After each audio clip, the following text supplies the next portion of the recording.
ब्रह्मा जी बैठे हुए थे, उनको एक शब्द सुनाई देता है, दो अक्षर सुनाई पड़ते हैं, ता और पा। ता और पा, तप। तो दोनों जोड़ करके होता है तप।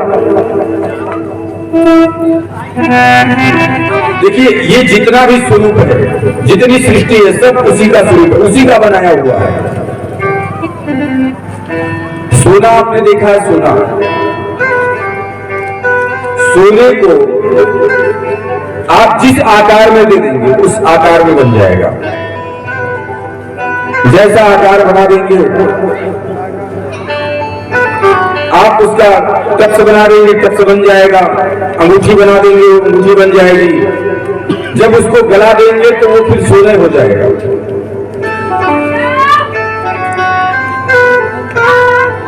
तो ब्रह्मा जी को जब तप की आवाज सुनाई दी तो उन्होंने, आकाशवाणी हुई तो उन्होंने क्या किया, उन्होंने तप शुरू कर दिया।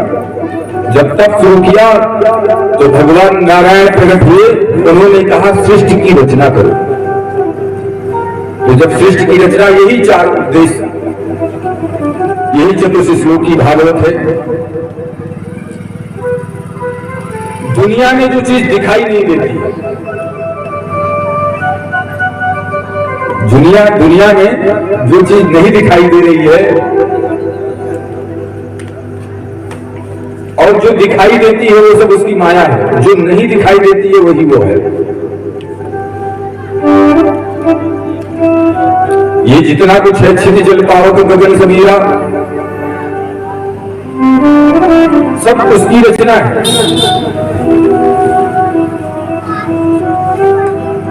तेरी रचना इतनी सुंदर, वो कितना सुंदर, रचना इतनी सुंदर, वो कितना सुंदर होगा।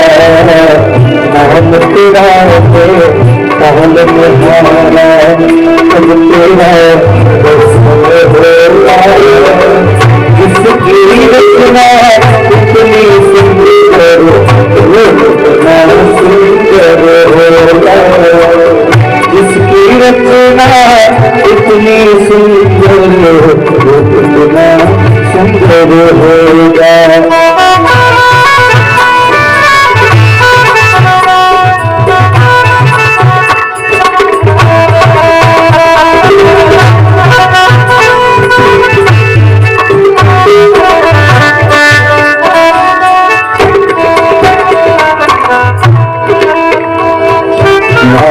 तेरा है तारण हारा, वो कितना सुंदर होगा। इसकी रचना इतनी सुंदर, वो कितना सुंदर होगा। नाम तेरा है तारण हारा, कब तेरा दर्शन होगा। इसकी रचना इतनी सुंदर, वो कितना सुंदर होगा। सुंदर इस दिन ध्यान लगाते हैं, सुंदर उनकी चरणों में इस दिन ध्यान लगाते हैं। सुंदर उनकी चरणों में ध्यान लगाते हैं। जो भी तेरे दर पे आया, चरणों शीश झुकाते हैं। जो भी तेरे दर पे आया, वो शीश झुकाते हैं। नाम तेरा है पवन हारा,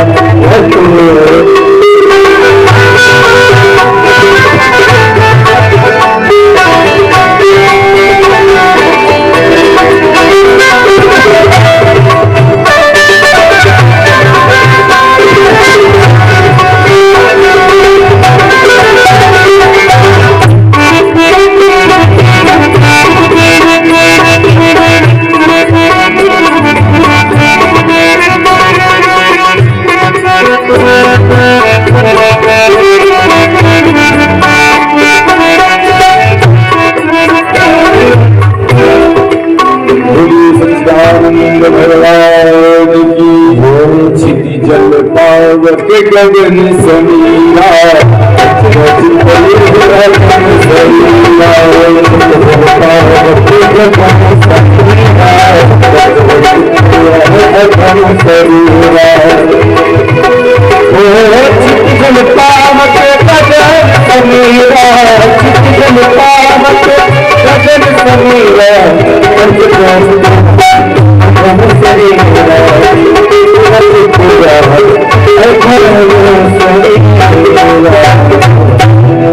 ये जितना कुछ है सब इन्हीं सबसे बना हुआ है। देखिए, अब मेंडलीव की आवत साड़ी तुलसीदास बाबा ने नहीं लिख दिया कि ये तत्व है, ये कार्बन है, ये पोटास है, ये मैग्नीशियम है।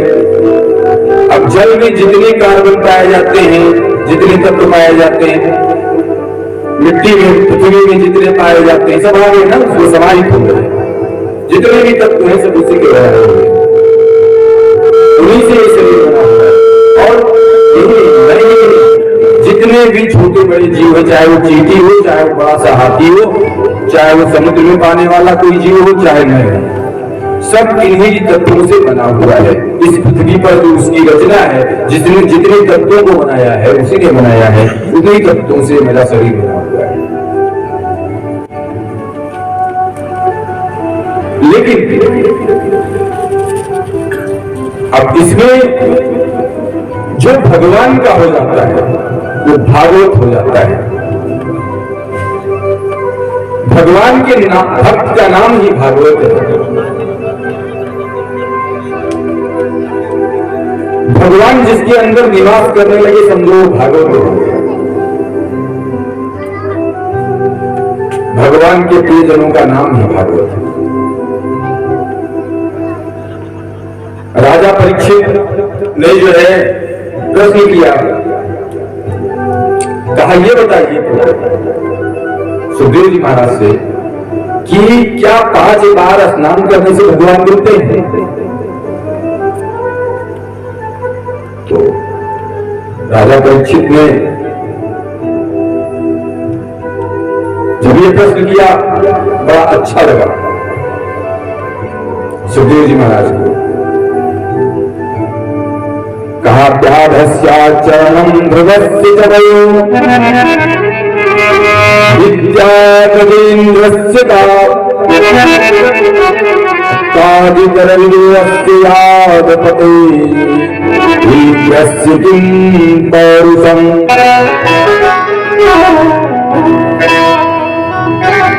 देखिए, आपने अभी प्रसंग आगे आएगा किसका? एक हाथी था, उसका प्रसंग आएगा, जिसने जो जल में जो रहता है वो क्या कहते हैं उसको, मगर उसका पैर को पकड़ लिया था, उसके पैर को, और जब पकड़ लिया तो उसने सबको अपनी पूरी ताकत लगाई, अपने परिवार को बुलाया, सबको बुलाया। उसको बताइए कितना मंत्र याद था, आप बताइए।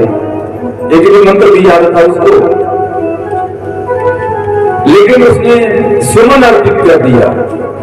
सुमन माने क्या होता है? मैंने आपको कई दिन बताया है। सुमन माने होता है पुष्प, और सुमन माने होता है सुंदर मन। अब जब हम मूर्तिमान स्वरूप के रूप में जब हम व्याख्या करते हैं तो कहते हैं भैया उसने क्या किया, एक पुष्प अर्पित कर भगवान की तरफ एक पुष्प थोड़ा और बढ़ा दिया।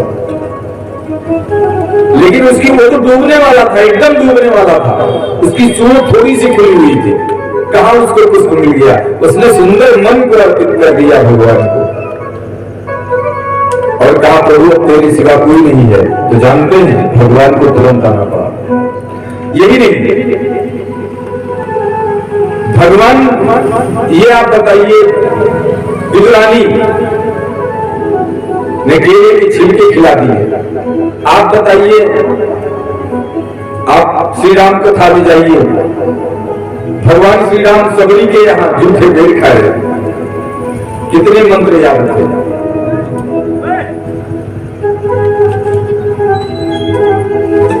ग्वाल बाल ग्वाल वालों को कितना मंत्र याद था जिनके झूठे माखन को भगवान ने खाया। तो भगवान कहते हैं मैं प्रेम का भूखा हूं।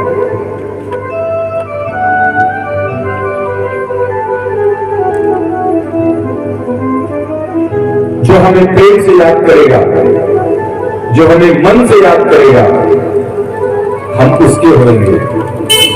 वो हमारा है, हम उसके हैं। हम राम जी के राम जी हमारे हैं, हम राम जी के राम जी हमारे हैं, हम राम जी के राम जी हमारे हैं, हम राम जी के राम जी हमारे हैं।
आपने सुना होगा, एक बार आवाज दिया, एक बार, और जैसे ही आवाज दिया तो 9,999 साड़ी का ढेर लग गया।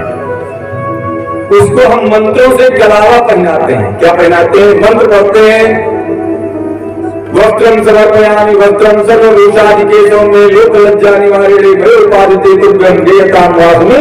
इन्हें शास्त्री जी ऐसे पढ़ते हैं, वस्त्रम वस्त्रम समर्पयामि, वस्त्रम ये वस्त्र ही नहीं, वस्त्रम वस्त्रम, और कलावा को चढ़ा दिया। कलावा हम चढ़ाएंगे तब उनको वस्त्र मिलेगा।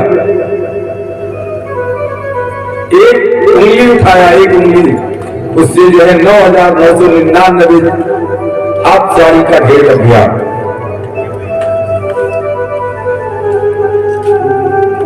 जो प्रेम से याद करता है, दिल मेरे में गयो सांवरिया, एक काली कालिया,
बढ़ा जाओ सावरिया, दिल बढ़ा जाओ सावरिया, चीर बढ़ा जाओ सावरिया, दिल बढ़ा जाओ सावरिया,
देखिए ये जो कथा है ये श्रीमद् भागवत की, हम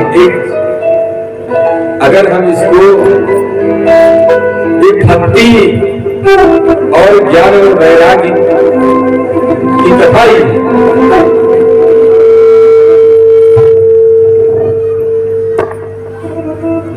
राजा परीक्षित ने प्रश्न किया। अब हम द्वितीय स्कंद समाप्त करके अब हम तृतीय स्कंद में प्रवेश करते हैं। बोलिए श्रीमद् भागवत महापुराण की जय। आपको बताया 12 स्कंद, जिसमें आज 2 स्कंद की कथा हो गई। अब हम तीसरे स्कंद में प्रवेश करने जा रहे हैं। महाराजा परीक्षित जी ने ये प्रसंग विदुर जी से विस्तार से पूछा। ये एक जगह और कथा चल रही है। ये जो है ये विदुर जी का भी एक संवाद चल रहा है। तो उसमें जो है उस कथा को जो है कौन सुना रहे हैं? सुखदेव जी महाराज परीक्षित को सुना रहे हैं। कहा कि भगवान के नाभि कमल से हुए ब्रह्मा जी, अब ध्यान से सुनिए, सृष्टि की रचना आपको बताने जा रहे हैं। भगवान के नाभि कमल से हुए ब्रह्मा जी, तो ब्रह्मा जी ने जब तप किया तो भगवान ने उनसे कहा सृष्टि की रचना करो। तो ब्रह्मा जी ने क्या किया? सनक, सनंदन, सनातन और सनत कुमार को, इन 4 लोगों को, जिन अभी आपने कथा सुनी है, सनक, सनंदन, सनातन, ये कौन है, कैसे हैं, इनके बारे में अब सुनेंगे आप। ये हमेशा 5 साल जैसे ही बालक शुरू में रहते हैं। तो सनक, सनंदन, सनातन, इनको प्रकट किया। जब इनको प्रकट किया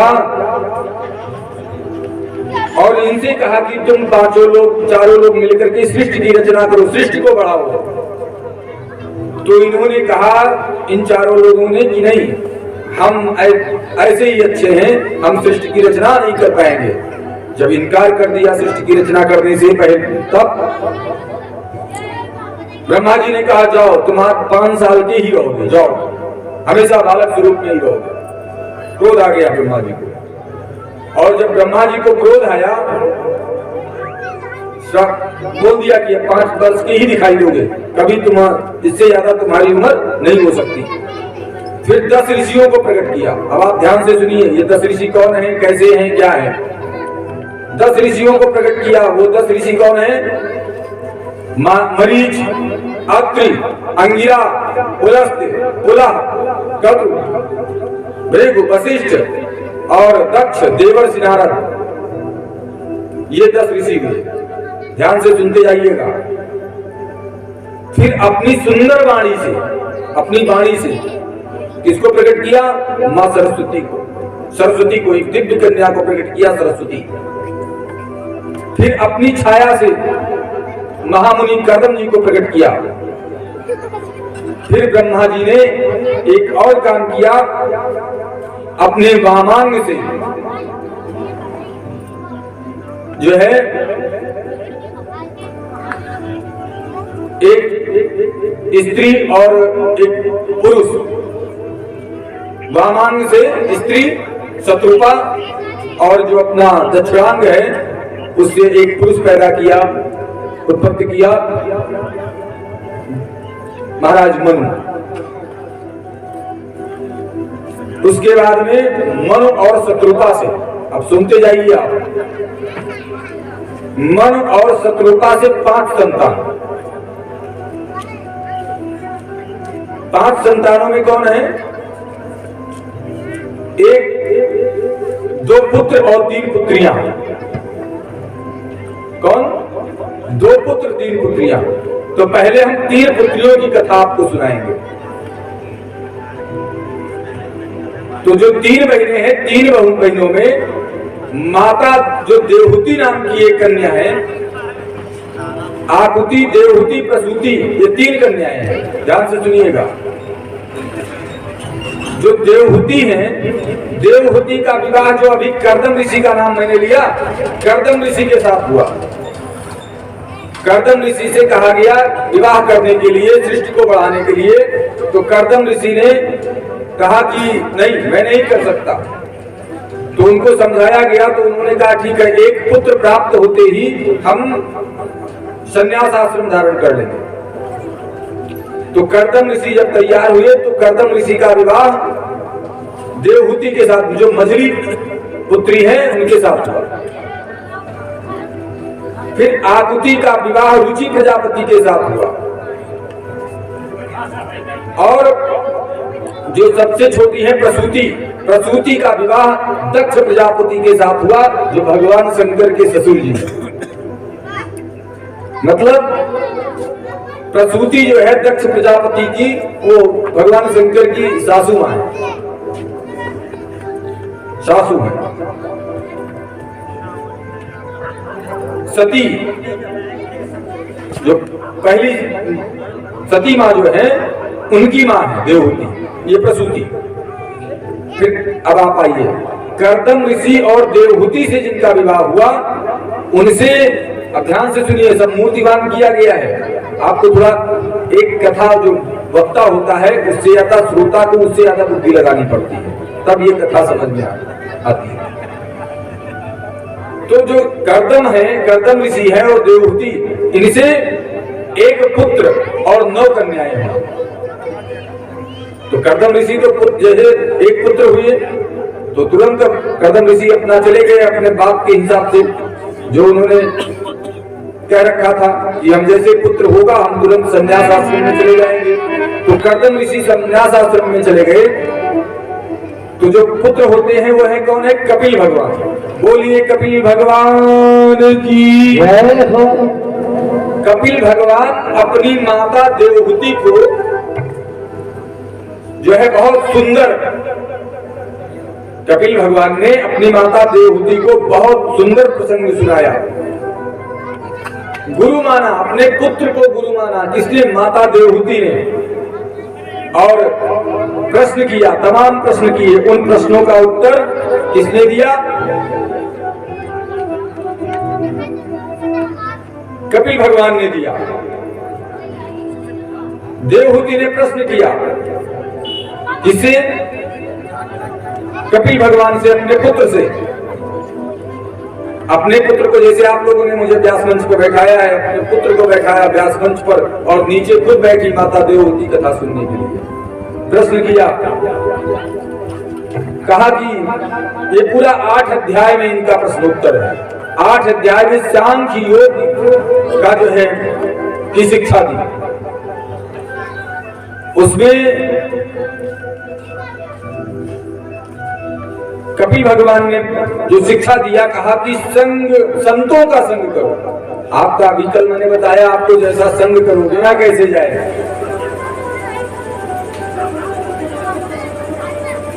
तो हम और कुछ नहीं बताएंगे, जो समस्याओं का अंत करने वाला होता है वही संत होता है।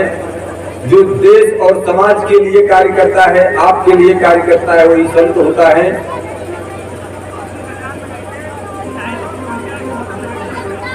ये तो मैंने अपने शब्दों में कह दिया।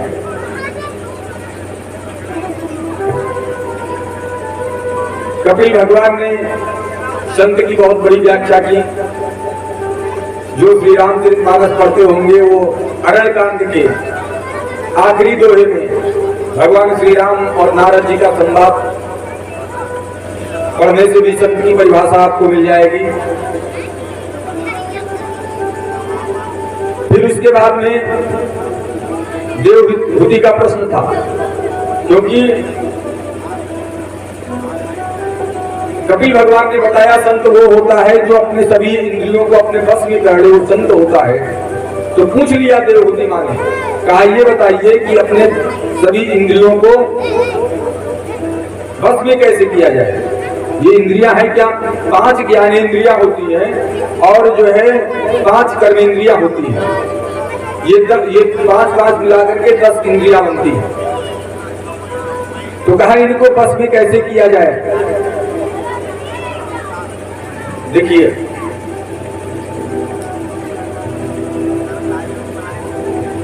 ये जो नाक है ना, इसको जो चीज पसंद होगी वही सूंघने का मन करेगा।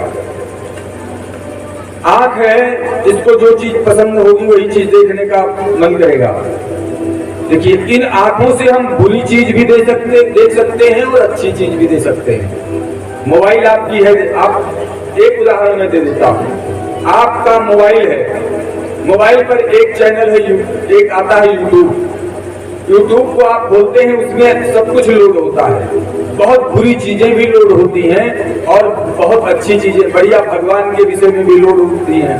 भक्ति भी लोड होती है। भक्ति के भी वीडियो मिलते हैं, भगवान के सुंदर सी आरती की गाई हुई मिलती है। तो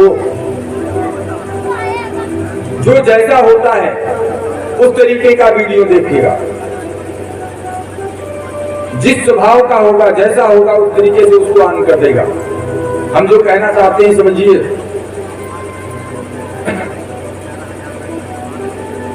तो कहने का मतलब है आप अच्छी चीजें देखिए और सबको ये ज्ञान, सब और जो ज्ञानेंद्रियां होती हैं वो पहचान करती हैं, वो बताती हैं इन कर्मेंद्रियों को जो ज्ञानेंद्रियां हैं वो बताती हैं कि ये अच्छा है, ये बुरा है।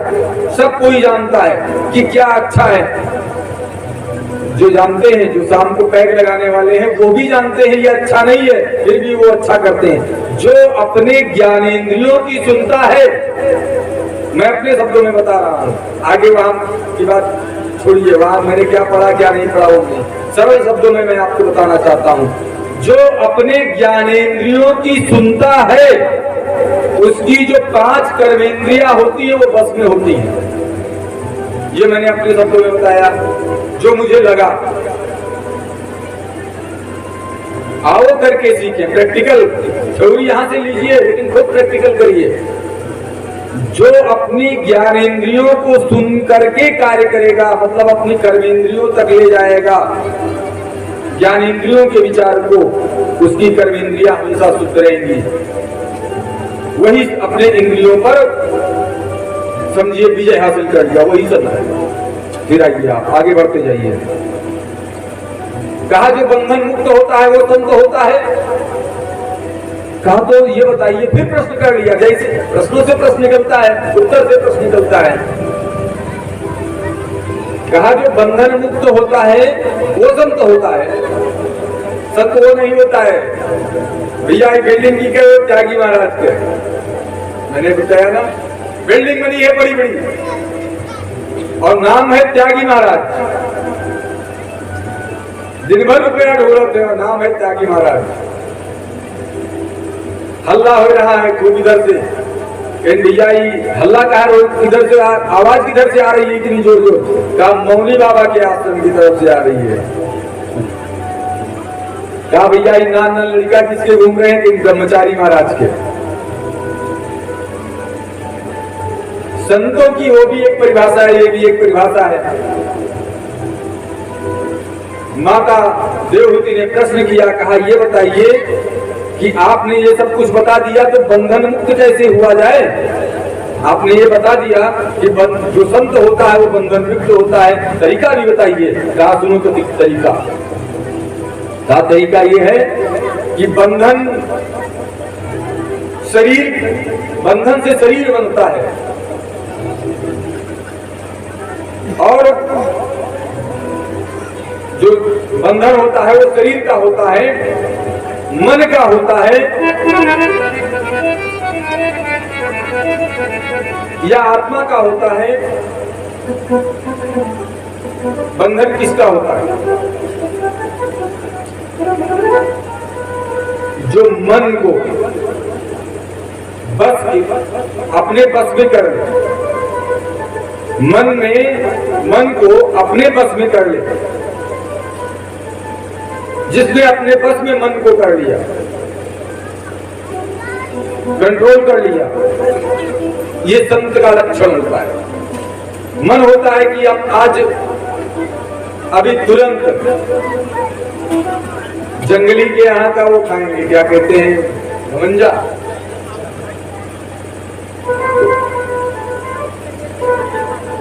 या तमाम ऐसी चीजें आ जाती हैं मन में।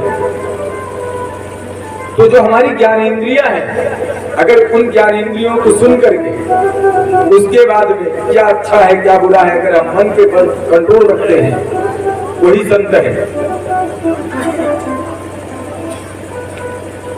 ऐसे ही देवहूति के तमाम प्रश्न हुए और उन प्रश्नों का उत्तर कर्दम जी महाराज को कपिल भगवान ने देवहूति को दी। बोलिए श्री कृष्णचंद्र लाल की। फिर देवहूति ने एक प्रश्न कर दिया अपने पुत्र से, कपिल भगवान से। कहा भक्त कितने प्रकार के होते हैं? तो कहा एक प्रकृति से भक्त होता है, जिसकी प्रकृति ही होती है भक्त। एक साधारण भक्त होता है,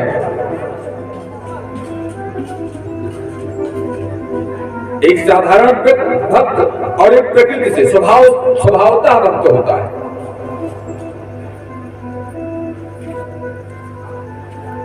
फिर ऐसे ही और भी प्रश्न किया। कहा उत्तम कोटि के भी भक्त होते हैं। अहम सर्वेषु भूतेषु भूतात्मावस्थिता सदा तौ अज्ञाये मां मर्त्यापूर्ते विगन्मनम्।